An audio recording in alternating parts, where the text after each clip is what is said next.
Você pode contar pra gente uma coisa? Aí eu tenho uma curiosidade minha, que agora eu, né, trabalhando com podcast e tudo mais, eu queria entender uma coisa. No famoso, como o pessoal chama, Monarch Day, que foi o dia seguinte da entrevista, a situação no Flow estava realmente assim pesada a ponto de ficar insustentável a sua permanência? Ou tinha uma portinha ali ainda do tipo assim, o Monark fica, a gente continua e depois a gente vê o que a gente faz com os patrocinadores, com monetização e coisas do tipo? Olha, se tinha, essa não foi uma opção explorada pela mente de quem estava lá. Né? O Igor não cogitou e nem a equipe, né, os funcionários da empresa também não cogitaram isso, né? Pelo menos o topo da hierarquia dos funcionários, né?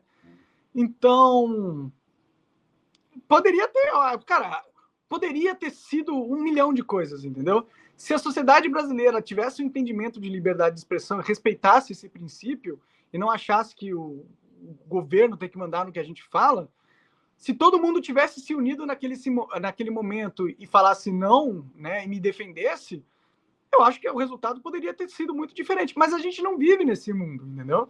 A gente vive num outro mundo. A gente vive num mundo onde, naquele momento, o brasileiro não entendia o que é liberdade de expressão, não sei se entende até agora, e se entendia, não valorizava ao ponto de defender para o outro, entendeu?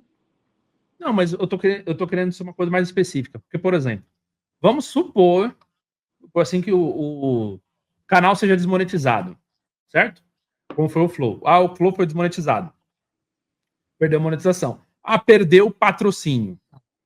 Quanto tempo o canal ainda sobreviveria a ponto de você reverter a situação com você lá? Porque, assim, vocês já tinham tudo. Os equipamentos vocês já tinham. A estrutura lá já estava tudo montado, estava tudo no lugar. O estúdio do Flow estava no lugar. O estúdio dos outros podcasts estavam funcionando. Essa foi a parte mais difícil. Digamos assim, criar... Então, Júnior, a questão é que essa estrutura só se pagava na época, ou só se pagaria, se tivesse acesso aos patrocínios mainstream, entendeu? Porque ficou tão cara assim a estrutura, a ponto de precisar ter patrocinadores, entre aspas, grandes do mainstream para se sustentar? Então, pela estratégia que foi conduzida no Flow, empresarialmente falando, o que aconteceu? O CEO que entrou lá e o Igor resolveram gastar muito dinheiro investindo. Eles secaram o caixa, né, da empresa. Então, não tinha dinheiro para bancar, manter a estrutura rodando sem os patrocínios mainstream, entendeu? Então, a decisão deles seria ter que diminuir bastante o tamanho, talvez mantesse o Flow, só que a gente ia ter que sair do Brasil e vir para os Estados Unidos para manter, continuando o Flow também, porque eventualmente chegou numa barreira que não era só econômica, né? Chegou numa barreira política também, né? Então, eu não sei se existiria o Flow do jeito que é, só se a sociedade tivesse tancado junto, entendeu? Não dá para também colocar a culpa toda no Igor ou na equipe empresarial do Flow da época, porque não houve da sociedade um apoio também, né? Então, eu entendo.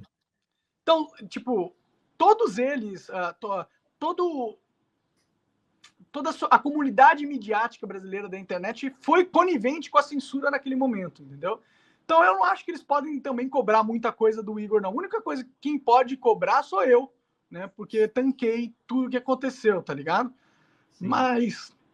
Mas é isso, é uma pena que a gente decidiu por esse futuro no Brasil, porque é um futuro muito chato, entendeu? É um futuro de medo, é um futuro raso, né? Sem discussões profundas sobre a vida, sobre a realidade, sobre a existência. É uma pena muito forte, na verdade. Uhum. Mas eu penso assim, tipo assim, dava para você continuar na minha visão. Se você chegasse juntamente com todo mundo lá do Flow e falasse assim, gente, o que a gente tá falando é o seguinte, o posicionamento é esse, a explicação é essa, ele está dizendo que a liberdade de expressão que ele acredita é uma liberdade de expressão capaz de, como nos Estados Unidos, entender que você pode, no discurso, falar isso, isso e isso, entendeu? Mas, no caso, eu sei que para os patrocinadores não seria legal. Para os patrocinadores, eles não iam, de alguma forma, eles não iam aderir a isso, entendeu? Então, só que é o seguinte, a escolha foi, eu tô querendo dizer, a escolha foi mais financeira do que tudo, porque você ia perder acesso aos patrocinadores, mas você continuava com o canal. Continuava lá. Política. É uma escolha política. A questão é que existe uma estrutura global que comanda os patrocínios grandes, né? Existe uma máfia global, digamos assim. E essa máfia global, não sei se ainda está, mas naquela época estava com o desejo de controlar a narrativa na internet, né? Eles ainda têm esse desejo, na minha opinião, sabe?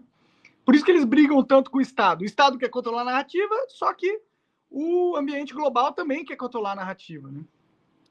Então, houve uma agenda, né? Houve um plano, né, dessa estrutura global de ataque ao Flow, porque eles enxergavam aquele veículo como inimigo ideológico, né?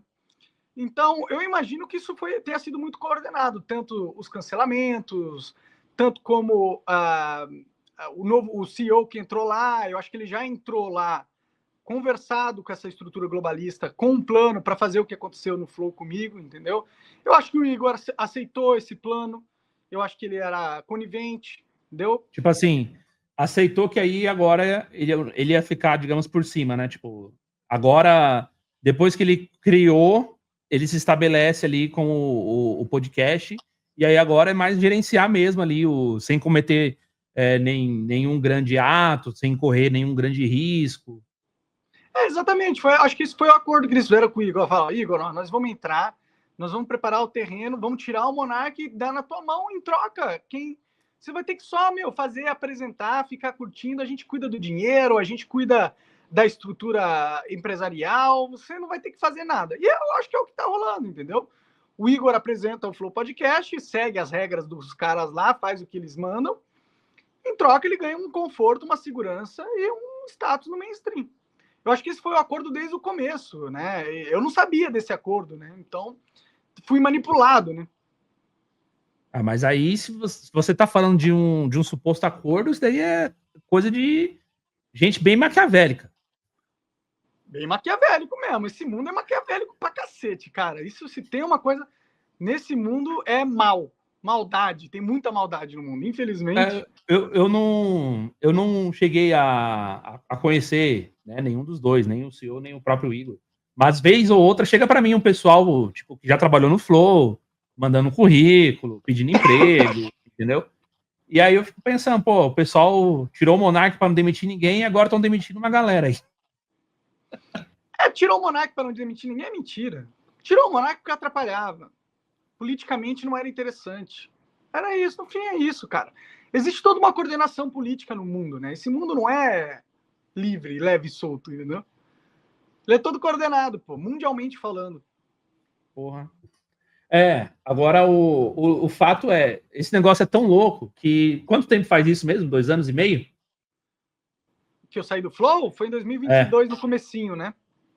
Então faz 3 anos já, quase 4. Caraca, pois é. 3 anos aí e meio de Monark fora do Flow, a gente tá falando isso daí ainda. Já não deu para você também, não? Já tá de saco cheio?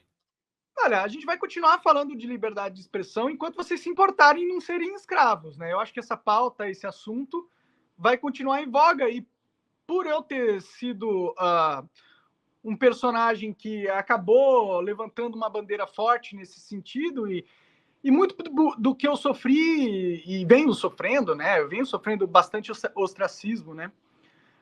Isso acaba credibilizando, né, a minha posição política, né? Então eu acabo me mantendo relevante ainda mais quando essa é uma das principais discussões, se não a principal discussão da sociedade atualmente, né?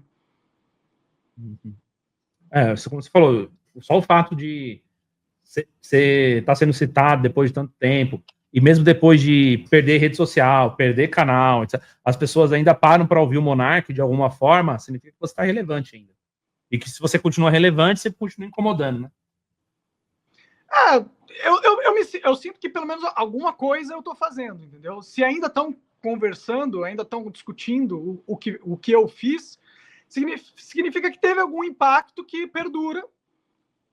E eu fico feliz com isso, né? Porque provavelmente é um impacto que perdura na direção da ideia que eu proponho, que é a liberdade de expressão irrestrita. Se isso acaba sendo discutido mais vezes, né? Se a liberdade de expressão é discutido mais e esse entendimento é levantado de uma forma mais corriqueira graças a mim, eu me sinto feliz com isso. Eu acho que eu me sinto tendo cumprido um papel, né, do tamanho que seja, um papel importante para a sociedade, eu acho. Claro, não deixa de ser um legado, né?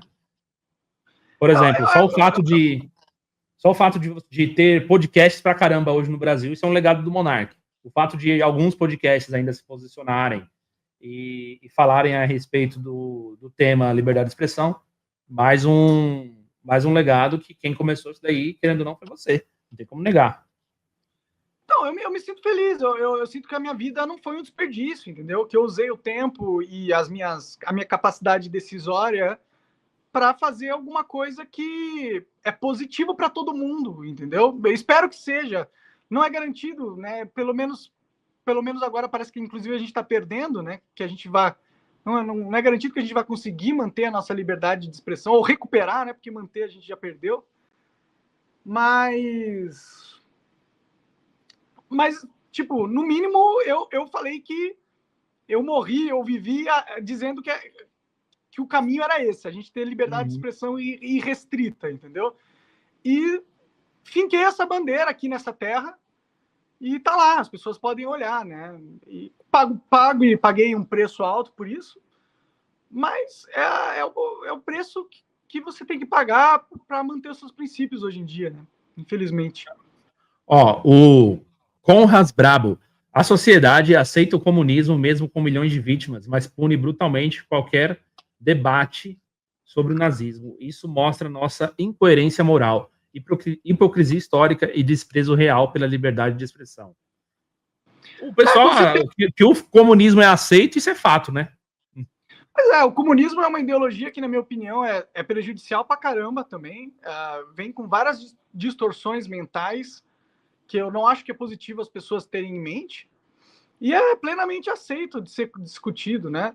Eu acho que o nazismo é horrível, eu acho uma ideologia tosca e burra também. Mas ele deveria ter o mesmo direito de ser discutido como o comunismo tem. Se a gente quer ter liberdade de expressão irrestrita, é isso. Agora, se vai incomodar a comunidade judaica, esse meu posicionamento, azar, pô. A lógica é essa. A lógica da liberdade de expressão é essa. Infelizmente, pô. Vale para todos os temas. Infelizmente, vale para o nazismo também. Ele tem que poder ser discutido. Valeu por assistir até o fim. Se curtiu o corte, deixa o like. Isso fortalece o canal e leva o conteúdo para mais gente. E se ainda não é inscrito, já se inscreve e ativa o sininho para não perder os próximos.